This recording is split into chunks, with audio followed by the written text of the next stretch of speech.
Hi guys, welcome back to the Forgetful Scholar, and this week 2 books. So this week I have a Heist that's a revisit, and did you even watch the show? Okay, so let's do the first one, and this is the revisit, the Heist. This is MF Historical and Romance, and it is A Loving Scoundrel, a Malory novel by Johanna Lindsey. Which number novel it is? 7, I think? 6 or 7. Okay. So this one is always like 3 to 4 to me. Like I jump back and forth. So let me explain why. Like I just jump back and forth between it. Like I guess it depends on like what mood I'm in. I like it more or I like it worse. But okay. So let's talk about the hero of the story. Jeremy Malory. Now, some backstory. Jeremy Malory is born out of Wellock. His father, James Malory, just the black sheep of the Malory family, complete rank, just slept with every woman he could, left England to be a gentleman pirate.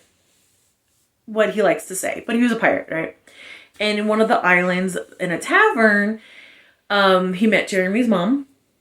They, something, and Jeremy came out. Jeremy existed. Now, James, didn't know about Jeremy for years, right? So Jeremy was born a bastard, basically. He lived with his mom at the tavern, then his mom died, and he worked at the tavern until James, his father, came back. He's like, hey, you're my dad, and James was like, yeah, I am. And he took him on the pirate ship with him, where he was a swashbuckler for, I think, a couple of years, until he got injured in a high seas battle, with the hero of book 1 of the Malory series. So that's how the series kind of starts. James comes back to England to get revenge for his son almost dying and finds out the hero is marrying his niece, right? So James is obviously the favorite character of this writer because he's in every single book. And the older Malory stories, he was just a secondary character, helped out every once in a while, right? And then the newer Malory novels, it seems like he is a main character when he shouldn't be. So that's like my issue with the newer Malory novels. And where James went, his son Jeremy went. So Jeremy has been in all the books. Like little secondary character. He never really overshadowed anything. And I always found him so interesting because he is a scamp. Like when he's younger, he's like a very jovial trickster kind of scamp. And you see serious moments like in my favorite Malory book, Magic of You. He is like best friend / big brother to his cousin Amy. And you see serious moments with him. And you see like when he thinks Amy's in trouble, you see another side of him, right? So I was really always anticipating Jeremy's story. And the Malory novels are one of my favorites because they always had a very interesting second storyline. Like James almost being lynched for being a pirate. His brother Anthony's love is being stalked by someone that wants to marry her just for her money and then kill her after the marriage. His nephew's love is kidnapped by a serial essayist and murderer because he like kidnaps them, essays them, keeps them, disfigures them, and kills them. So that was really like, oh my God, I was biting my fingernails with that one. So there's always like a really interesting, like hair-raising seconds, like adrenaline suspense kind of plot going on, right? So I really like those. Again, I was really anticipating Jeremy's story. And maybe that's why, like, I don't love it. I don't hate it. It's kind of mid, I don't love it. It's not my favorite in the series, but it has one of my favorite females, period. And still, to this day, to all the romance novels I've read, okay? And I'll get to her in a second. So it starts off, Jeremy and his friend Percy, they need to find a thief because Percy got fleeced out of a family heirloom and they have to get it back before his mummy finds out, right? So they go to the rookery to find a thief. Now we're going to leave it there. Jeremy's all grown up and apparently gorgeous, you know? And I like how we know he's gorgeous because, one, he's a hero in a romance novel. Two, how the female, the heroine reacts to him. So I like that. So anyway, and I do like Jeremy. In this book, he's very much still the lovable jokester scamp. Love it. Love to see, you know, a scoundrel with a heart of gold. You guys know I love that, right? Anyway, so we're going to leave it there. And we're going to talk about my favorite heroine in any romance novel I have read so far. Danielle, or she goes by Danny. See, Danny was found in an alley in the rookery when she was like a toddler with a head wound, eating out of a garbage. And I forget the girl that finds her, which is a shame. And I forgot to write down because she's actually kind of protects Danny in an amazing way, you know? So this girl, she's a girl, right? So she's basically a sex worker because she's impoverished, lives in the rookery. That's the only thing she could do, right? She finds Danny, immediately dresses Danny up as a boy, right? Because she wants to give Danny the choice and kind of protect Danny from not being forced into prostitution, you know? So we love her. She is a legend, right? So Danny kind of grows up knowing that she's a boy, knowing that she's a girl, but acting like a boy. And they're in this gang of other orphans that the basically head of the gang is not a bad person. He's an orphan himself, and he's trying to, like, I like that they didn't villainize him because he's really not. He's just like, he had a hard life. All the kids around him had a hard life, and he has to make hard decisions so everyone can get fed. You know what I mean? Like, he's not a bad person. But basically he's like, you gotta go. Because he thinks Danny is a boy, right? And he's having the feels for Danny, and he's like, no, you gotta go. We don't love the panic in that, but I mean, it's 1800s England, so yeah, sure, you know. Meanwhile, Danny has been trying to get a job as a maid or factory worker because her dream is just to find a job, maybe meet a nice guy, and have like a couple of kids in like a small little house. Like, she doesn't have these huge dreams. She's not out to get, like, land herself a rich man or a title or anything. She just wants to, you know, not be impoverished anymore, right? And she wants a family of her own. That's it. And I really do like Danny. Her personality is very tomboyish because she had to pretend to be a boy her whole life. But that doesn't mean she doesn't like girly things. And I think that she's done really well because she likes this beautiful dress and she likes, you know, how she looks all dressed up. But also at the end of the day, she's very, like, down to earth, you know. Life's not a fairy tale kind of a thing. And I love her. Okay. That's all she wants. She wants to get, but, like, she can't get a job as a maid because she has a rough accent. She can't read, all these kind of things, right? And she gets kicked out of the gang, but she's a great thief. You see how that happens? So they cross paths. She steals something from Jeremy. Jeremy chases after her, grabs her, and is like, I'm not gonna like hand you over to the police if you do this for me. And he knows right away she's a girl because his stepmom did the same thing, dressed up as a boy, to get passage back from England to America. So he, like, his family history, he gets it. He knows that Danny is a girl, right? But he goes along with the ruse. And Danny's like, no, screw you. You have no proof. I'll do this. Oh, I'm sorry. I messed up the timeline. She's not kicked out of the gang yet. And she tells him if she does this, she's going to get kicked out of the gang. Because that's, like, one of the rules. You can't do a job that, like, the gang leader doesn't approve, right? And he's like, do this or I'm going to have you arrested. So she does. She steals back the family heirloom, and it's kind of suspenseful. I was surprised it finished so quickly. I wanted like to be drawn out a little bit. So that's one of the things. Like sometimes I'm like, oh, that was fun. And then sometimes I read, I'm like, oh, I wanted more of that. You know what I mean? Anyway, so she gets kicked out of the gang because of it. And she goes to him, Jeremy, because he's like, your fault. I got kicked out of the gang. I want a job. She does not try. She doesn't want money. You know, he's like, what, you want me to pay you? She's like, no. I want a job. I'll be a maid. And he's like, okay. And he kind of agrees because he's kind of in lust with her. He's not in love with her yet. He finds her really attractive. And she has very unique coloring. She has violet eyes, pale ash blonde hair. And that is important because that comes up later. So he's like, okay, yeah, I'll make you a maid in my household because he thinks then he could seduce her and stuff like that. But nah. Danny don't play that. She knows what he's after. And she's like, no. I want to marry a decent man.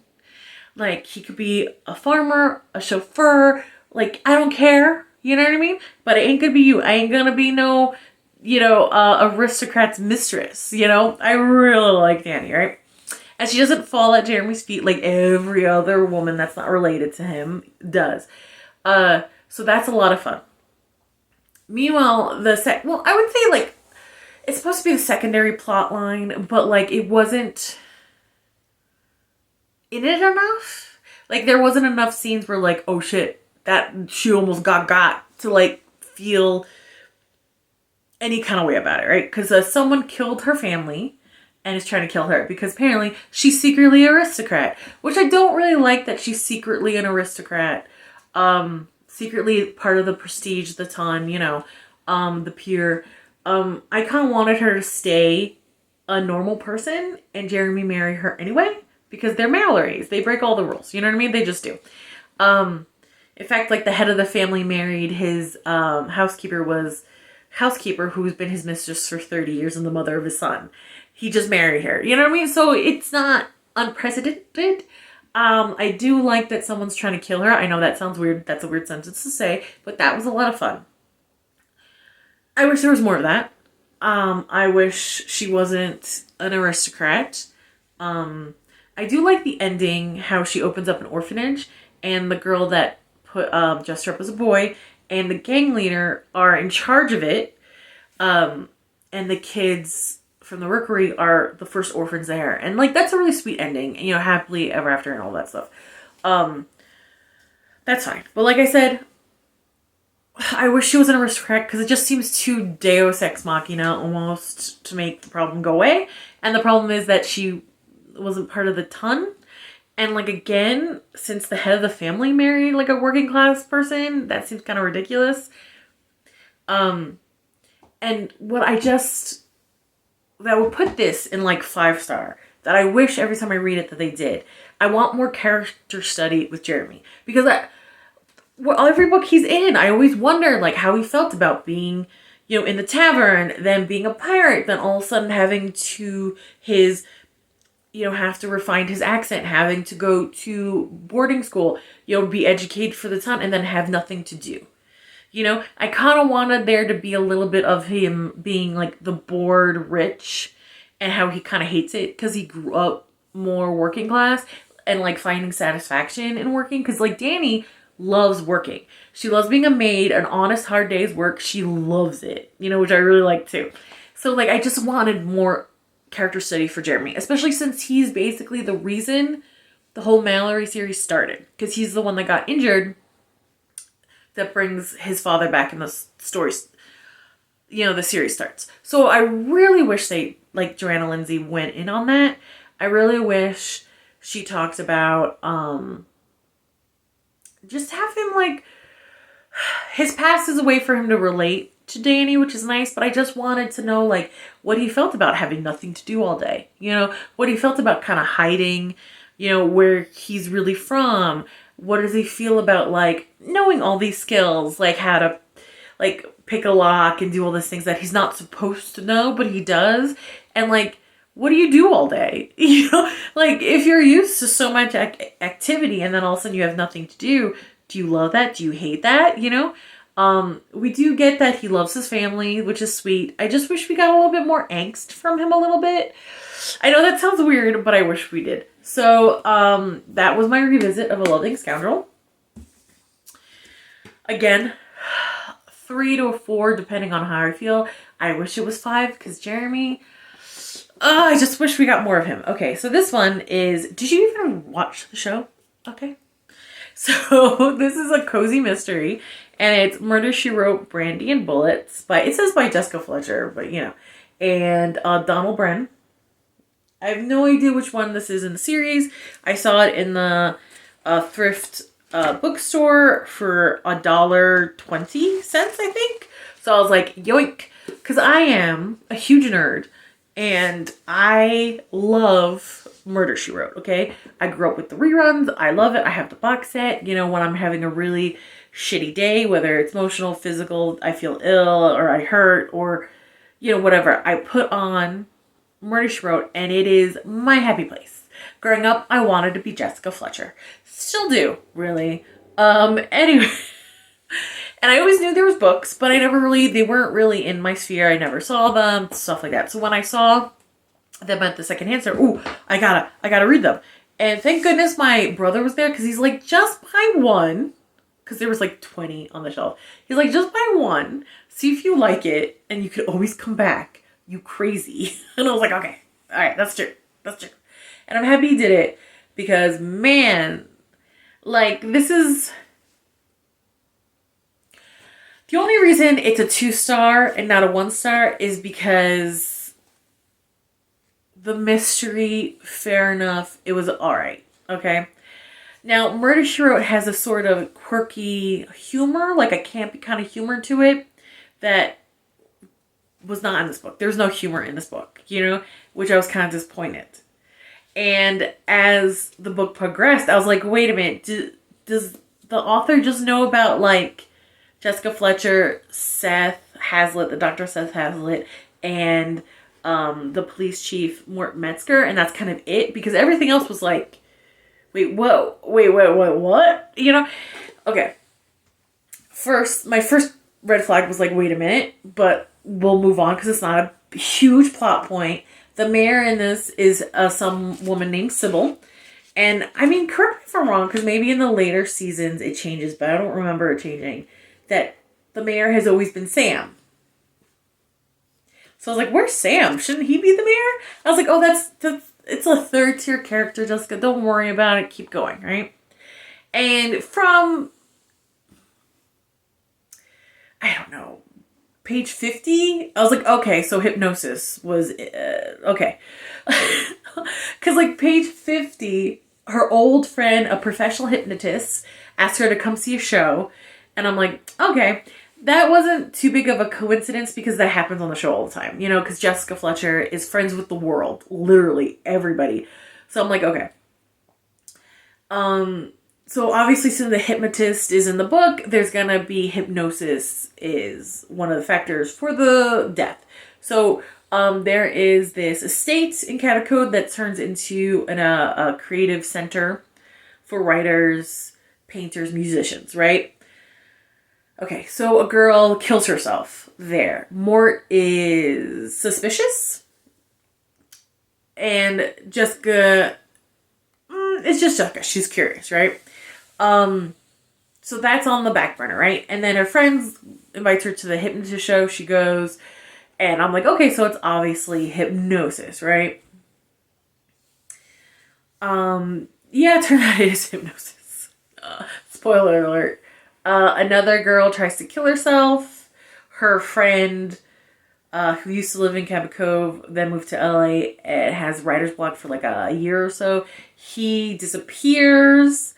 So Jessica Fletcher's going to investigate, you know what I'm saying? But like the thing is, like, she didn't feel like Jessica Fletcher, because Jessica Fletcher has a certain humor to her. She's very classy. But she's very, like, I don't know, more easygoing than what this felt like the character was written here was, you know?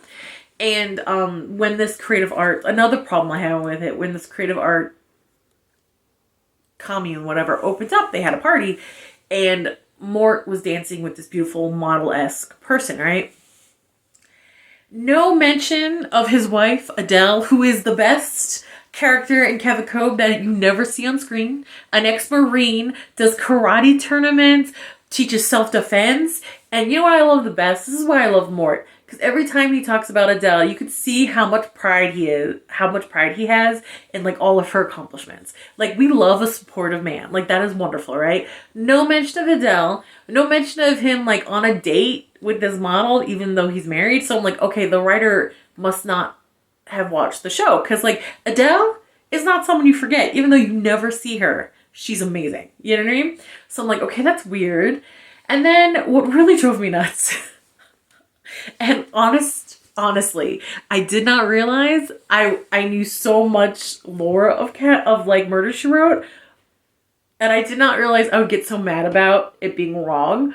So like, this kind of indicates that she has been writing forever. Like, she first married her deceased husband Frank, and she was in the house writing, and everybody thought she was antisocial. No.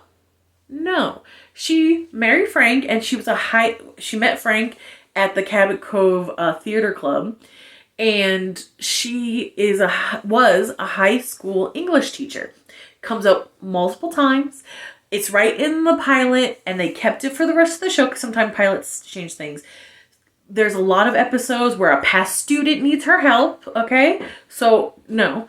And she did not start writing since she married Frank. Frank passed away after she retired, and she wrote her first book to help her with her grief, and her nephew, who her and Frank raised after his parents died when he was in high school, when he saw the manuscript, read it, loved it, and passed it on to his boss at the time in a publishing company, which later Jessica Fletcher proves he's a murderer and puts him behind bars, but that's besides the point. And I was like, wow, I know a lot about this show.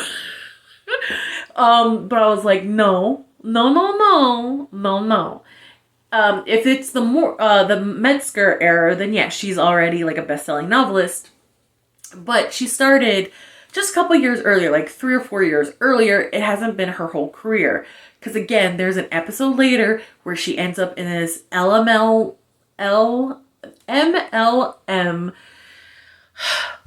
makeup company pyramid scheme. Her old student is murdered, and she figures out how. Her old high school student, okay? Or another student, Sybil, who comes back to Cabot Cove and writes like a really trashy, drama-filled book about Cabot Cove, the Cabot Cove people who live there, and ends up, because of that book, someone gets murdered. Her old student. So like, she's still she was a teacher, okay? Because like the head of the creative arts wants her to do a seminar. She's like, oh, I'm not a teacher. I don't know. I'm like, no. And not only that, but you taught classes in NYU in later seasons. So how dare you? How dare you?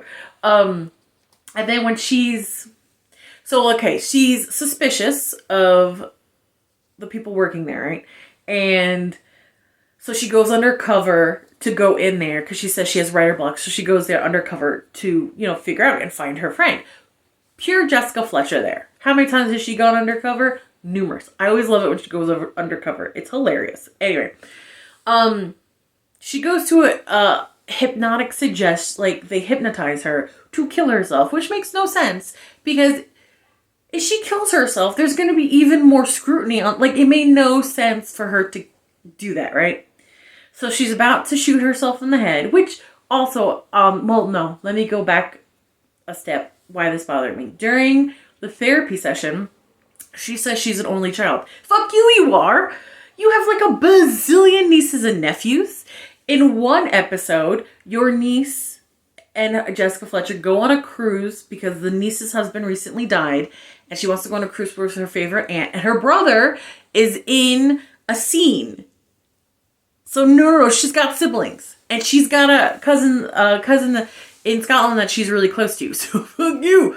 And I was just like, wow, I'm getting really upset that this writer did not bother to even just watch an episode at all. You know what I mean? The only thing he got right was Seth and Mort's kind of making fun of each other banter. It's kind of the only thing that they got right? And Seth wasn't invited into the huge gala that when they opened up the center. And I thought that would be like a clue point because usually that is, but it wasn't. So she goes to the center, completely fine with getting hypnotized, even though she was uncomfortable when her friend did it. And before this, she was involved in a murder that involved a hypnotist. So you would think she would already be on guard, right? I know a lot about Jessica Fletcher. Like, holy shit. Oh, anyway, so they hypnotize her to kill herself, which makes no sense. And randomly in this book, the CIA is mentioned, and like it makes no sense why. Yes, the CIA is in a bunch of episodes. Even like one of her good friends is Michael Flannery. He's a CIA agent, so like okay, but like they just hornshoe like, oh, this is a project for the CIA, and I'm like, but why? Why would the CIA give a shit about artists and have them kill themselves? Like, that makes no sense. There's no connection there, you know? And then she stops. She's about to put, end her life, and just a happenstance power outage stops her, right? And I'm like, okay. And then the bad guys are taken care of off screen, which is no. One of the best things about Murder, She Wrote is like the big reveal where Jessica Fletcher goes in and is like, screw you. You're the murderer. I proved it. And you're going to jail and I'm going to continue to be a classy bitch. Like, that's the fun of it, the over the top camp of it. That's the fun of it. So I was like, wait a minute. There's no like confrontation. There's nothing like that. There's no them confessing to her because they always freaking do. There's none of that. It's done off screen, off book. Isn't that point of reading a mystery book? Like I was like, what the hell? So I don't know if I just picked up a bad one. If you read these books, please let me know because I'm such a fan of the show. I really want to read the books, but this one was like torture because it got so much of Jessica Fletcher lore wrong, and I was so ridiculously upset about it that I went to go revisit this a Malory book just to kind of reset myself. I was so mad about it. So please let me know if you read these books, if they're all kind of like that, or there's some good ones that really do reflect the person. Maybe he's like a fan of the show. Because this person, I don't think, ever watched an episode. They completely got Jessica Fletcher's character wrong. It just didn't have the warmth Jessica Fletcher has in the show, She just seemed more like an old bitty aunt that's in everyone's business instead of being the classy, warm lady that I always assume she smelled like cinnamon and vanilla. I don't know why. She just has a cozy vibe in the show. You just feel like you walked in, you know what I mean? Like your favorite aunt or grandma that always has cookies for you or something. You know what I mean? Anyway, so yeah, please, if you read these books, let me know if this is I just happened to pick the bad one because that's totally my luck, or if they're all kind of like this, if they're worth giving another chance to. Let me know. Okay. I don't want to, but it's time for me to get back to the real world. Like, comment, and subscribe, and I'll see you later. Bye.